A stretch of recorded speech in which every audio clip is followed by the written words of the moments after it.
dari langit. Seakan-akan beliau mendengar suara, "Hei Muhammad, jika bumi meninggalkan engkau, maka jagat raya akan menerimamu." Maka menanglah Rasulullah SAW. Pergi ke Sidratul Muntaha, turun dari Sidratul Muntaha, membawa salat.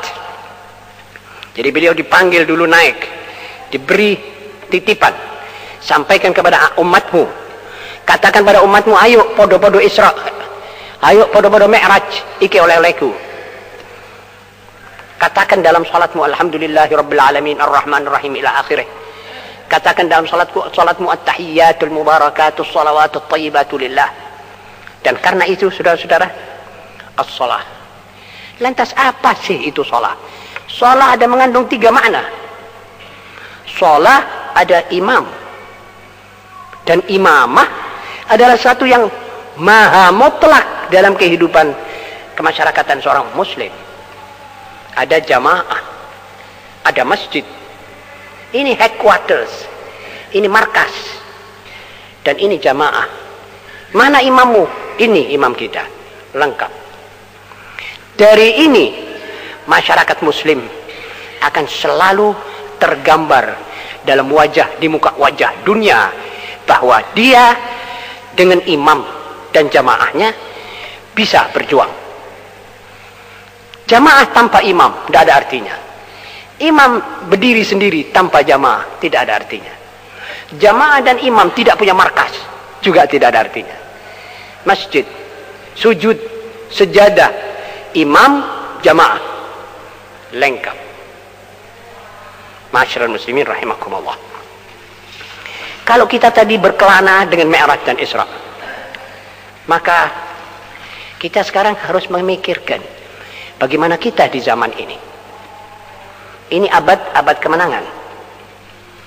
Abad kemenangan. Sebab pergolakan antara iman dan kufur. Iman yang dibawa oleh Nabi Muhammad SAW dan kufur yang dibawa oleh setan tidak pernah berpisah. Satu sama lain harus berbenturan. Silih berganti kemenangan. Dari pihak iman ke kufur dan dari syirik ke tauhid.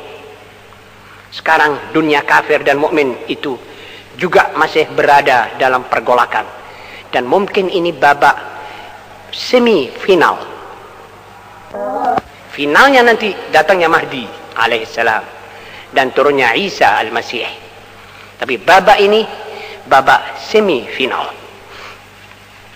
Dan suara umat Islam yang ditunjang oleh sebagian dari lawan-lawannya mengatakan bahwa secara meyakinkan bahwa kemenangan dalam final itu nanti adalah di pihak Islam. Mestinya Islam tidak kalah. Sebab dengan lawan-lawannya yang ada sekarang itu bukan tandingan Islam. Jadi ideologi dengan ideologi yang ada, ideologi komunisme, ideologi liberalisme, ideologi kapitalisme, apalagi ideologi-ideologi yang brengsek, bukan tandingan dari Islam. Pengembannya sendiri yang bisa menentukan.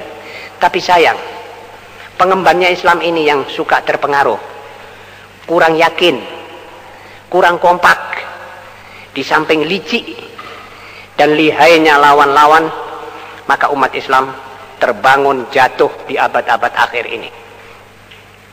Sebab mestinya tidak demikian. Data-data ilmiah mengatakan yang kuat akan menang. Dan Al-Quran kuat. Isinya kuat, tidak bisa dipreteli, tidak bisa dikritik, tidak bisa dilunturkan. Apalagi Allah sudah berjanji liyudhhirahu 'alad dini kullih. Apalagi Nabi SAW sudah berkata, satuqatilukumul yahud fatuqatilunahum, dan lain-lain sebagainya. Ma'asyiral muslimin, semua agama yang pernah ada sudah kewalahan menangani serba problema. Ini dunia sekarang. Saudara tanya pada agama Yahudi, sudah tidak kuat menanggulangi, menampung, mengatur problema yang ada, tidak ada yang kuat. Agama Nasrani lebih lagi, Itu sebabnya sampai mereka menyebal, menyeleweng menjadi children of God, menjadi hippies dan sebagainya. Mereka sudah tidak kuat menanggulangi apa yang ada. Kemudian semua filsafah buatan manusia, kemudian semua ilmu sekuler pun tidak pernah bisa berbuat apa-apa terhadap masalah-masalah sekarang ini. Islam bersandar atas sejarahnya, Qur'annya, dan prinsip-prinsipnya, bersedia untuk menangani itu. Tapi sayang, dia belum dapat jalan, dia belum mendapat tempat, sebab tidak diberi tempat. Ma'asyiral muslimin, prasada yang ditempati oleh kaum muslimin ini sambung menyambung. Ini sudah merupakan satu sebab kemenangan. Allah Subhanahu wa taala menjadikan umat Islam ini umat yang bakal memimpin. Wa kadzalika ja'alnakum ummatan wasatan litakunu syuhada. Kuntum khaira ummah. Khaira ummah tidak boleh menada, tidak ngemis, karenanya tiap negeri Islam kaya. Nanti saya akan sebutkan data-datanya. Penduduk muslim di dunia mengetahui bahasa Al-Quran sebagai alat pemersatu. Ini sebetulnya sudah alat persatuannya sudah tercapai. Penduduk muslim sedunia kalau sholat menghadapi satu Ka'bah, satu arah, ini sudah alat persatuan yang luar biasa. Ma'asyiral muslimin, hasil-hasil dunia Islam rekor dan penting. Dunia Islam yang membentang dari selatan Khatul Istiwa sampai 55 derajat di utara merupakan negara yang paling penting di dunia.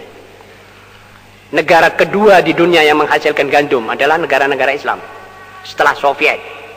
Sekarang Soviet sudah bangkrut. Gandumnya tahun 82-83 tidak berhasil. Waktu Menteri Pertaniannya ditanya, dia bilang jangan tanya saya, tanya natir, alam, sebab saya tidak mengikut-mengikut, ini alam katanya. Negara Islam adalah negara ketiga penghasil beras, makanan utama di dunia. Negara Islam negara kelima penghasil jagung. Negara Islam negara ketiga penghasil gula, tebu. Negara Islam negara kedua penghasil minyak zaitun. Negara Islam negara pertama penghasil kurma di dunia. Negara kedua penghasil kopi. Negara keempat penghasil teh. Negara pertama penghasil kakao. Negara kedua penghasil kopra. Negara pertama penghasil kelapa sawit. Negara pertama penghasil karet. Negara pertama penghasil kapas. Negara pertama penghasil biji kapuk. Ma'asyiral muslimin, negara pertama penghasil rami. Negara pertama penghasil kacang-kacangan full dan sebagainya. Hutan negara Islam ketika di dunia di dalam seperti sekarang ini, hutan Islam masih besar. Nah, energi atau at-taqah, maka negara Islam adalah negara pertama penghasil bensin di dunia. 11 juta barel lebih itu daripada negara-negara Timur Tengah saja. Negara Islam adalah negara pertama penghasil boksit. Negara kedua penghasil fosfat. Negara kedua penghasil tembakau. Negara ketiga penghasil besi. Lantas kita kembali pada moneter. Dunia Islam adalah gudangnya duit. Maaf saya pakai ini. Sebab ini duit adalah di tangannya umat Islam. Itu negara Timur Tengah itu kalau pandai memegang duitnya, mengolah, mengaktifir duitnya, maka mereka tidak perlu lagi dolar Amerika. Dolar ini akan merupakan seperti bungkusnya kacang goreng, tidak ada artinya. Sebab mereka bisa bikin dinar Arab. Ditelampu tidak membuat, dia pakai dolar, menguatkan dolar. Karena mereka tidak pergi ke Islam ini. Tadi saya katakan umatnya yang suka nyeleweng, suka menyerah, tidak kuat, tidak ulet. Itu mengenai moneter. Kalau geografis, dunia Islam adalah menjenguk ke5 lautan. Ini belum ada satu negara di dunia yang menjenguk kepada 5 lautan. Mempunyai 5 kanal dan 5 selat yang maha penting seperti selat Bosfor di Dardanella, selat Suez, selat Babul Mandab, selat Hormuz, Teluk Hormuz. Dan itu semua sudah cukup dalam persyaratan membangkitkan sesuatu umat di dunia ini. Ma'asyiral muslimin, selain itu ada faktor yang penting antum semua mengetahuinya, yaitu matangnya jahiliyah dewasa ini. Jahiliyah itu seperti sesuatu matang, sudah mesti turun dan jatuh. Dan keringnya sumber-sumber rohani di dada manusia. Ada lagi sirnanya kalimat moral daripada kamus-kamus internasional. Sedang agama-agama dulu sudah tidak otentik, tidak lengkap, sudah disalahgunakan oleh pengemban-pengembannya. Komunisme sebagai ajaran bukan saja gagal, tetapi sudah tidak up to date lagi. Kapitalisme, liberalisme, nasionalisme, patriotisme, sosio-teo-nasionalisme, teokrasisme ala abad pertengahan tidak populer lagi.